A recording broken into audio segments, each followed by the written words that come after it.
ராமராமா 25ஆம் தேதி வியாழக்கிழமை, விஸ்வாவசு வருடம் மார்கழி மாசம் 10ஆம் தேதி, சுக்லபக்ஷ பஞ்சமி திதி, காலை 10:55 வரை, பின்பு ஷஷ்டி திதி, நட்சத்திரம் ஸ்ரவிஷ்டா நட்சத்திரம், காலை சிறிது நேரம் அதாவது 6:18 வரை, பின்பு சதபிஷக் என்கிற சதய நட்சத்திரம், வஜ்ரயோக பாலவகரணம். இன்னைக்கு ஷஷ்டி விரதம். ராகுகாலம் மதியம் 1:30 மணி முதல் 3 மணி வரை, யமகண்டம் காலை 6 மணி முதல் 7:30 மணி வரை. ஒருவர் தானம் செய்வதற்கும் தானத்தை பெற்றுக்கொள்வதற்கும் வரைமுறைகள் கட்டுப்பாடுகள் உள்ளதா? தானம் பண்றதற்கும் தானத்தை வாங்கிக்கிறதுக்கும் கட்டாயம் பல விதிகள் உள்ளன.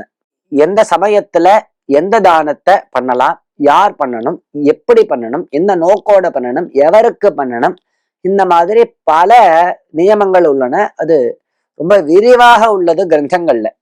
மகாபாரதத்துல சாந்தி பருவா அப்படிங்கிற பருவால தான தர்மங்கள் அப்படின்னு அத்தியாயமா நூற்றுக்கணக்கான ஸ்லோகங்கள் சொல்லியிருக்கார் பீஷ்ம பிதாமகர். ஒவ்வொரு தானத்துடைய சிறப்பு, யாருக்கு அளிக்க வேண்டும், இந்த மாதிரி பல விஷயங்கள் உள்ளன. முதல்ல அன்னதானம் அப்படிங்கிறது எல்லா தானத்திலையும் ரொம்ப உயர்வான தானம். உண்டி கொடுத்தார் உயிர் கொடுத்தார் அப்படின்னு தமிழ் பழமொழி. அன்னத்தை அழிச்சுட்டா அவனுக்கு உயிரையே கொடுக்குற மாதிரி. இந்த அன்னத்தை யாருக்கு தானம் பண்ணணும் அப்படின்னா, அவனுடைய குலம் என்ன, அவனுடைய கோத்திரம் என்ன, அவனுடைய அப்பா யாரு அப்படின்லாம் விசாரிக்க வேண்டிய அவசியம் இல்லை. அன்னதானத்துக்கு யாருக்குடா கொடுக்கணும்னா, அன்னஸ்ய க்ஷுதிதம் பாத்திரம். பசி அப்படின்னு எவன் வரானோ உடனே அவனுக்கு கொடுத்துடணும். அவன் யாரா வேணாலும் இருக்கலாம். பசி அப்படின்னு ஒருத்தன் சொல்லிவிட்டான், தாகம் அப்படின்னு சொல்லிவிட்டான்னா உடனே அவனுக்கு அன்னத்தையும் தீர்த்தத்தையும் அவனுக்கு தானம் அளித்து விட வேண்டும்.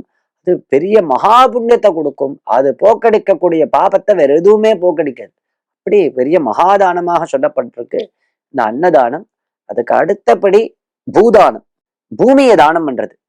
அந்த பூமிய நல்ல சத்பாத்திரத்துல தர்மம் பண்ணக்கூடிய ஒரு நல்ல ஒரு உயர்வான மனிதர்கிட்ட அந்த பூமியை தானம் பண்ணிட்டோம் அப்படின்னா, இந்த பூமியில எத்தனை வருஷம் தர்மங்கள் நடந்துட்டு இருக்கோ அத்தனை பலனும் இவனுக்கு வரும், தானம் அளித்தவனுக்கு.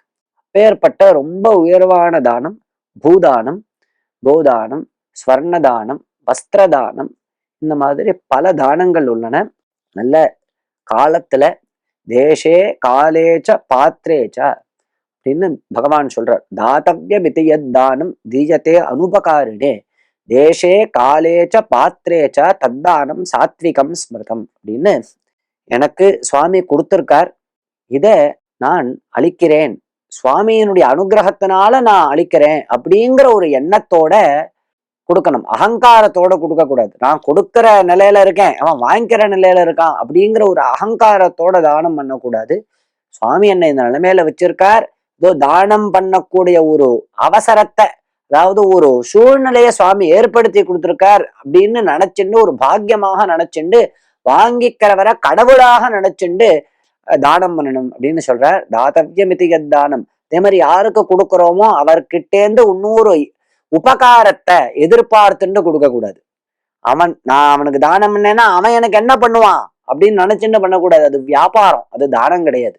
அப்படி எந்த ஒரு உபகாரத்தையும் எதிர்பார்க்காம தானம் பண்ணணும். தேசே, அதே மாதிரி இவன் பண்ணக்கூடிய தானம் எந்த தேசத்துல பண்ணப்படுறதோ அதுக்கு தகுந்த மாதிரி பலன் அதிகமாக கிடைக்கும். அதாவது இவன் வீட்டுல பண்ணக்கூடிய தானத்துக்கும் கோவில்ல பண்ணக்கூடிய தானத்துக்கும் வித்தியாசம் உண்டு. அதே மாதிரி க்ஷேத்திரங்கள்ல நதி தீரத்துல பண்ணக்கூடிய தானம் அதிகமான பலனை கொடுக்கும். இன்னும் காஷி, குருக்ஷேத்திரம், ராமேஸ்வரம், காஞ்சிபுரம் போன்றதான க்ஷேத்திரங்கள்ல போய் இவன் பண்ணக்கூடிய தானங்களுக்கு பலன் அதிகம். அதே மாதிரி காலம், எந்த காலத்துல இவன் கொடுக்குறான் அப்படிங்கிறத பொறுத்து.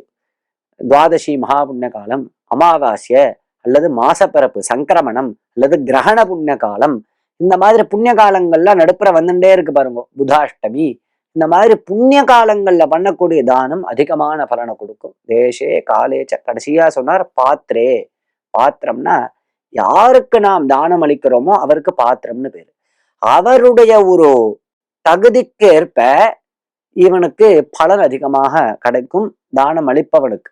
அது என்னது அவருடைய தகுதி அப்படின்னா, அவர் எந்த அளவுக்கு ஒழுக்கமாக இருக்கார், அவர் எந்த அளவுக்கு வேதம் பயின்றுள்ளாரா, அவர் எப்பேற்பட்ட உயர்வான மனுஷர், அதை பொறுத்து இவனுக்கு பலன் அதிகமாக கிடைக்கும் என்றெல்லாம் சாஸ்திரங்கள் கூறுகின்றன. ராமராம்.